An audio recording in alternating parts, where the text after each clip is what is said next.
Bienvenidos a un nuevo episodio de El Hampa Bruta, el canal donde analizamos con rigor las historias reales que marcaron una época. Aquí no glorificamos la ilegalidad ni exaltamos a quienes la protagonizaron.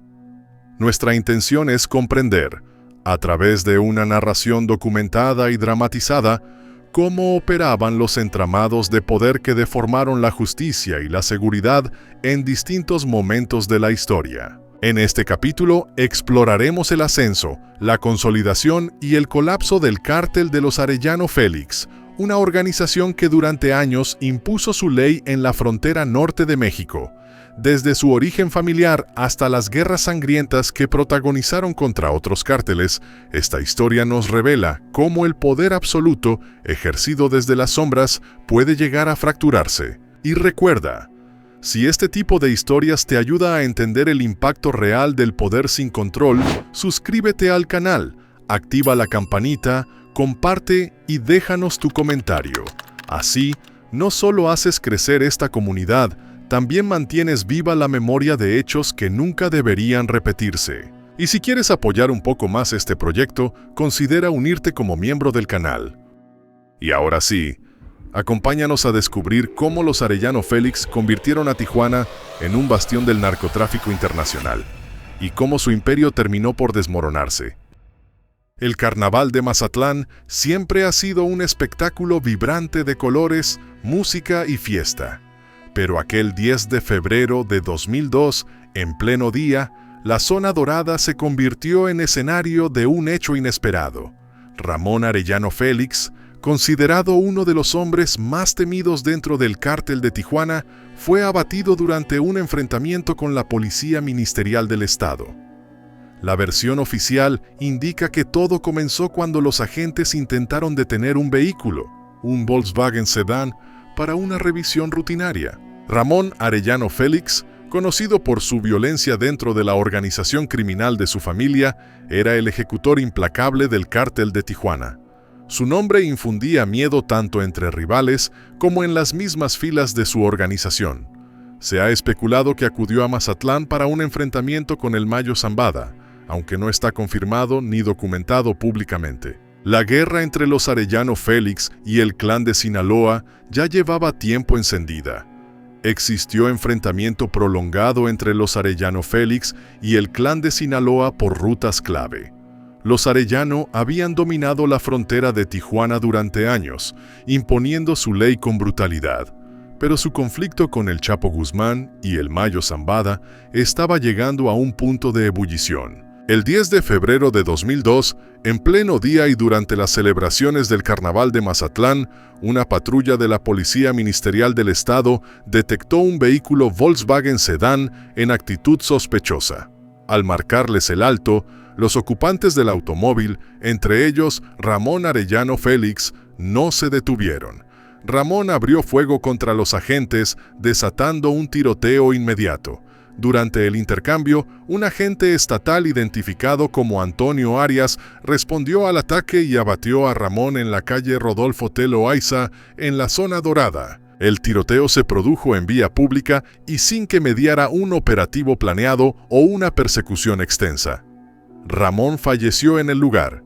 La versión oficial señala que fue un encuentro fortuito producto de una revisión rutinaria. El parte oficial indica que Ramón Arellano Félix murió tras disparar contra los agentes y que el agente estatal, Antonio Arias, perdió la vida durante el mismo enfrentamiento.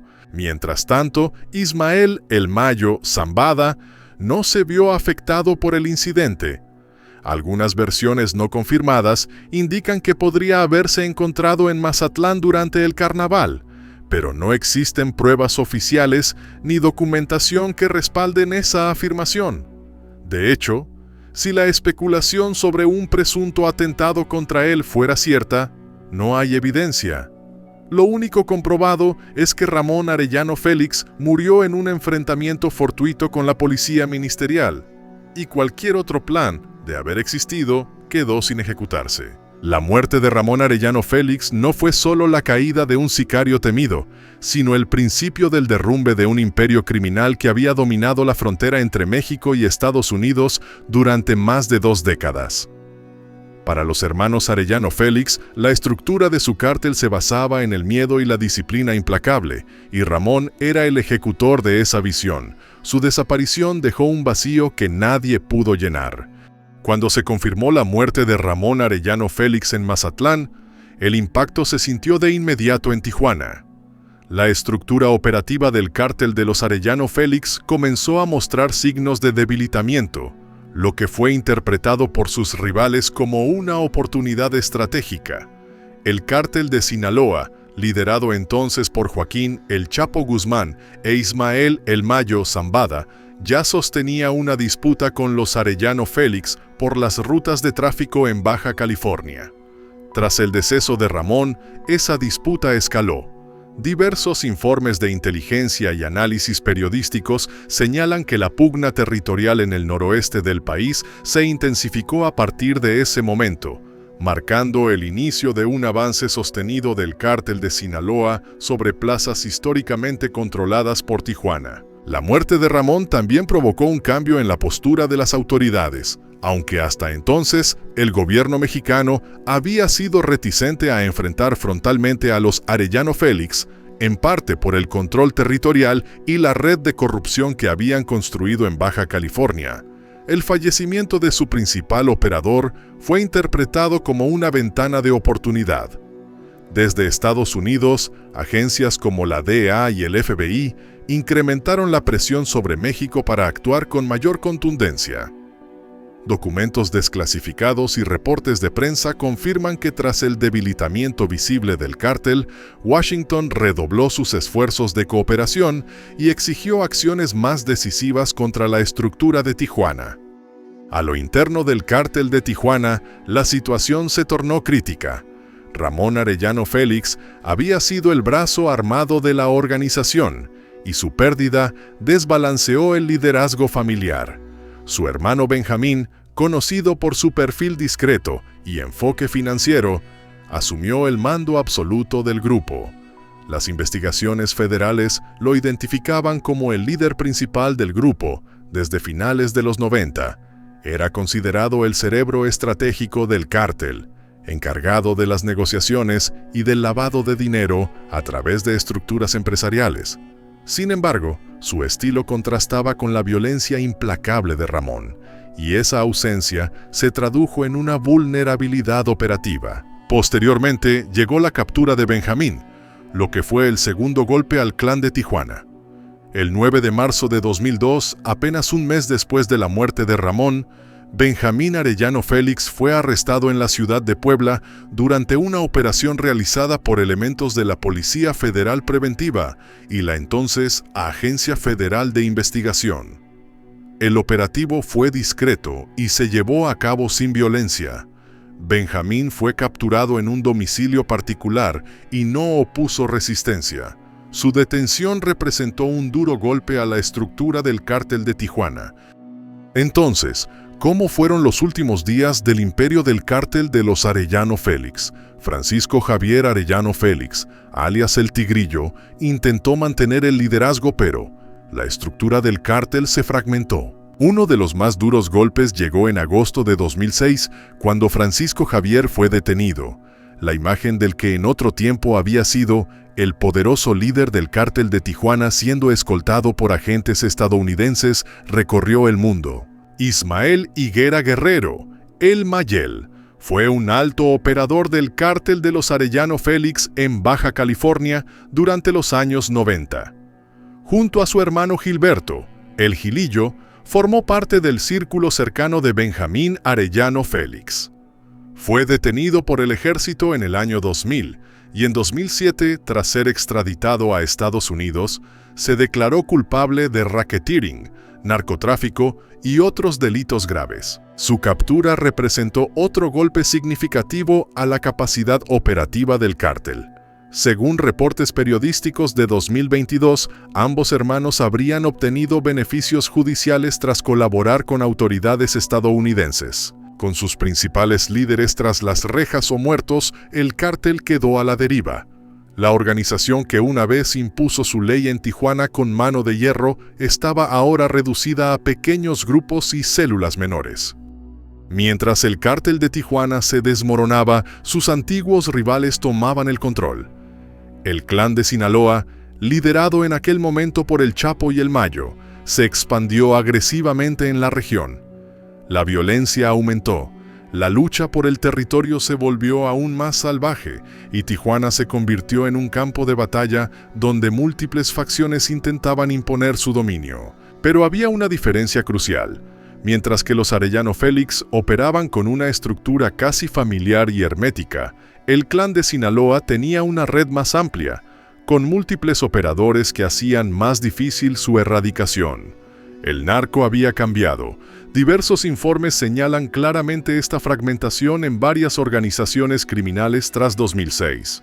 Tras la captura de Francisco Javier en 2006, la organización quedó en manos de Eduardo Arellano Félix, alias El Doctor.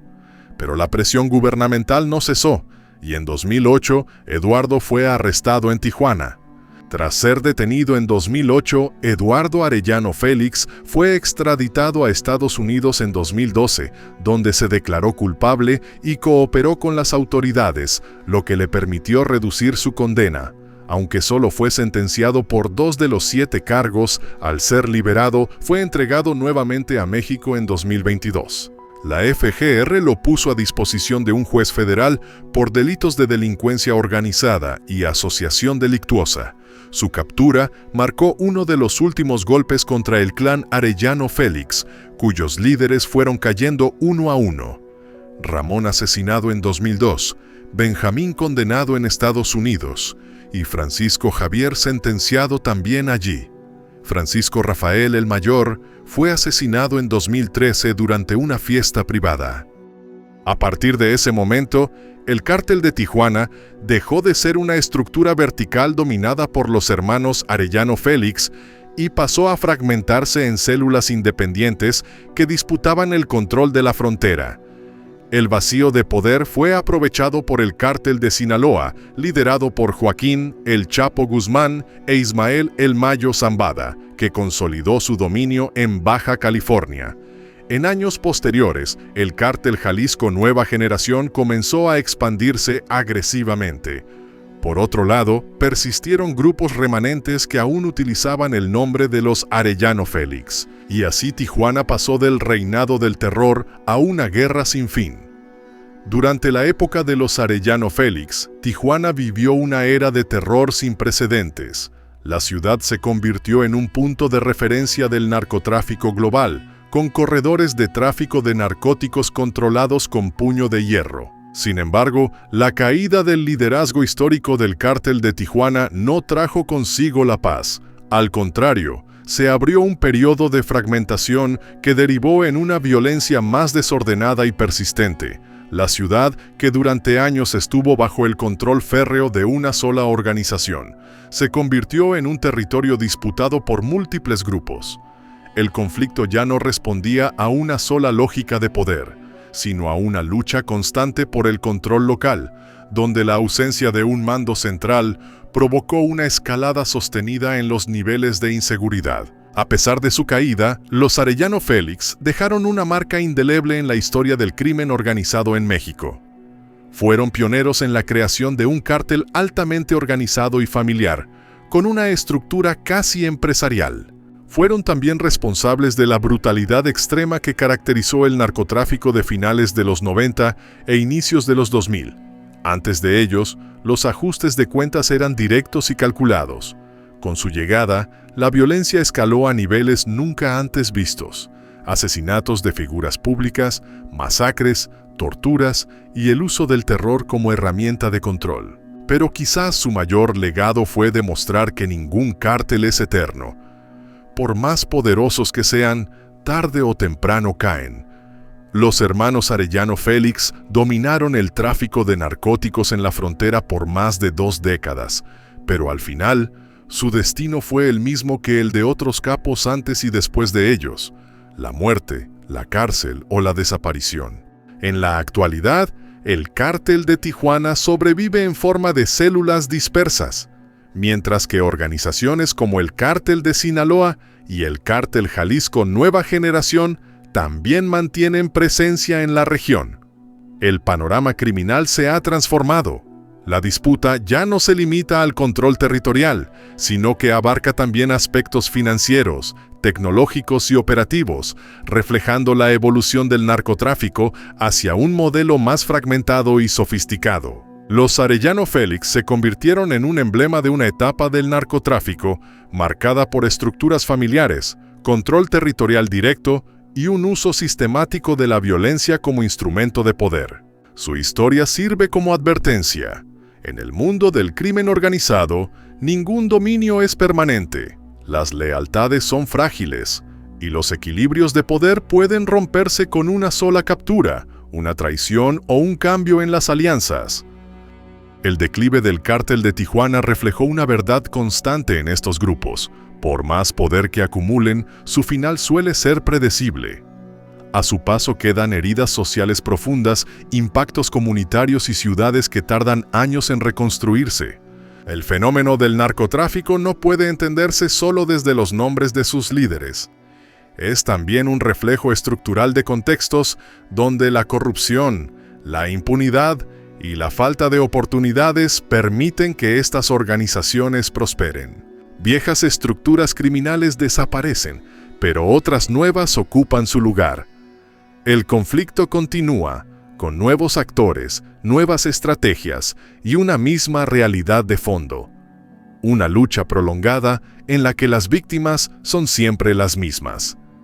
Gracias por acompañarnos en este recorrido por una página incómoda pero necesaria de nuestra historia. En El Hampa Bruta, buscamos entender el pasado con profundidad, contexto y sin glorificaciones. Si valoras este tipo de contenido riguroso y bien documentado, te invitamos a suscribirte, activar la campana y compartir este video con quienes también creen que conocer el origen del crimen es el primer paso para no repetirlo.